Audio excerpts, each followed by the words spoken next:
Hey everyone, welcome back. This week I've got a review of a pretty strange release from last year. Stay tuned.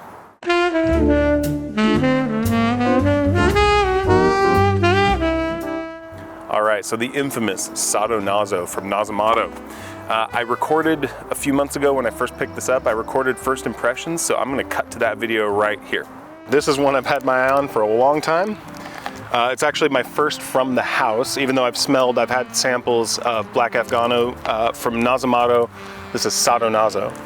I am super curious about it. This one, Nasomatto, notorious for not giving notes to their fragrances. They had an ad for this that I saw that was the wildest ad I've ever seen. I haven't decided if I'm gonna actually try and put it into the video or just link to it because it is pretty risque. Well, it's a lot more than risque. The following that I'm going to talk about is a little NSFW, is a lot NSFW. This fragrance is supposed to be based on, as the name might suggest, sadomasochism.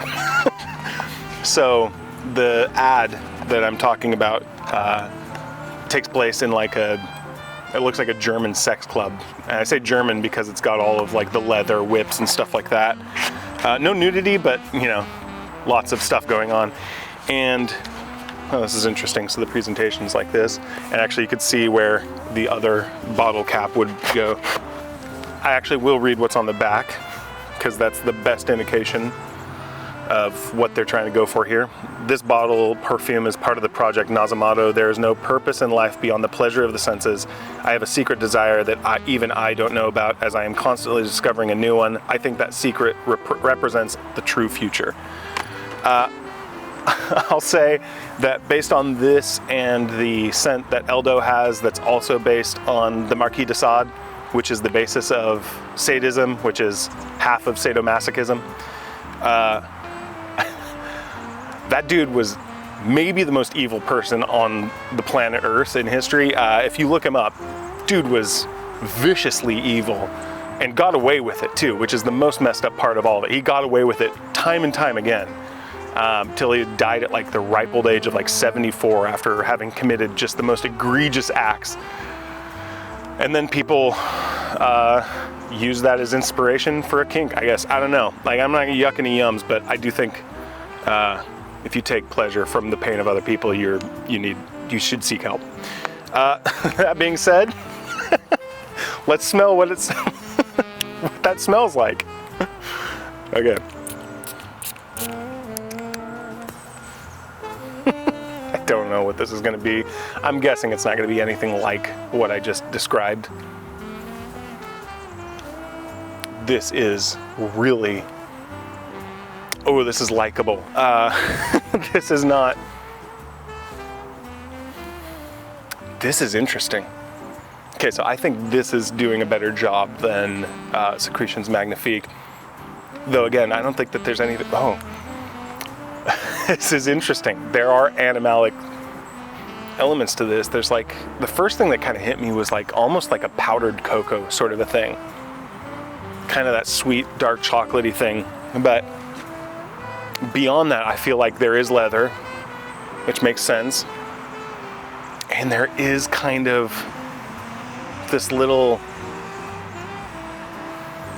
like, there's like a vibe of piss. Like a little, there's a little bit of a bathroom thing going on. That is really, okay, this is super interesting. All that being said though, it's actually still, I think, very pleasant. It's kind of a soft, musky, that is a really interesting scent. So this one to me, it kind of strikes me as like a dark chocolatey sort of, little bit like it's got some of that sweetness you'd get from like beeswax, you know, that kind of funky animalic sweetness. Oh, this is so interesting. I can't wait to see how this one dries down. This is, I find this one a lot more wearable. I will say Secretions Magnifique, as it dries, it's getting a little bit better. Whatever that kind of, there's like a bitter metallic element in the opening. Sorry, back to this. That is so interesting.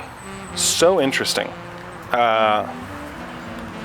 And really, That is pretty unique. I haven't smelled anything like that. I think they could have packaged this up though as also something different. Like I think maybe it's possible I'm reading into some of the notes, but I mean that's what they're going for, right? This is also does feel kind of powerful. Like it's a full rich scent, which you'd expect from Nasomatto, I guess. This one's good. I can't wait to see how it develops and how I like it in the future. Okay, and coming back to it, since I've worn this now several times, I've made a little dent in this 10 ml bottle. It's a small bottle, but this has just continued to grow on me. It's easily one of my favorite in my set. I don't wear it nearly as much as I'd like to because I kind of preciously treasure the juice. I think the way in which I would change the way I've described it, I think a very weird visual is for the way this smells, is that you're in a public bathroom looking at someone sitting on the toilet eating chocolate. That doesn't sound pleasant, but it is. This is such a weird fragrance that has kind of these smells that do remind me of things like I think I said in the first impressions, like a clean, pissy sort of smell. And so that's what it is, kind of a clean bathroom. I have another fragrance that I think is also described as like a clean men's truck stop. And this kind of has that, but the sweetness that this has with that kind of cocoa, and I think there's vanilla as well, the way those all play together really makes this a really fun, vibrant, rich fragrance. It lasts a really long time. It's extremely, like, in spite of the weird way in which I'm describing it, I think you only really get there if you're thinking about it actively. The people who have smelled this without any sort of impression, their response is usually like, oh, that's really like warm and inviting and welcoming.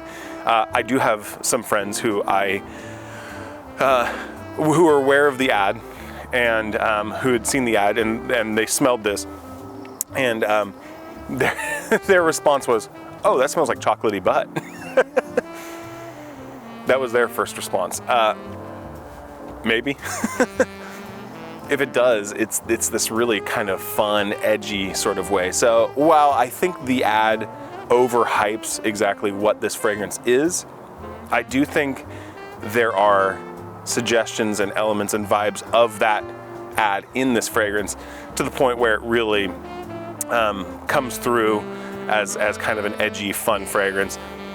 I think in the first video I talked about the leather that you get, or in the first impressions I talked about the leather, and there is some of that, but I think as time has gone on for me, it's much more about that kind of sweet, chocolatey sort of vibe with the musks and the kind of clean bathroomy smell. And the leather is just kind of there as like a supporting element, adds a little bit to the vibe of it, a little bit to the atmosphere of the scent itself. But overall, I mean, really, really stunning, really fun. This is the kind of stuff that I really like in fragrances, because there's something weird about this, but it's fun, it's inviting, it's cozy, but it's edgy. I think it's really worth checking out. It's really beautiful. I think if it pops up somewhere that you can grab a bottle, you absolutely should. I think like a lot of other things from Nasomatto, the house, that I want to pick up bottles of their other things as well, but they all seem to be kind of doing this edgy, artistic thing. But everything I've smelled from them is also still eminently wearable. So they're doing a good job of splitting the difference between wearable and art.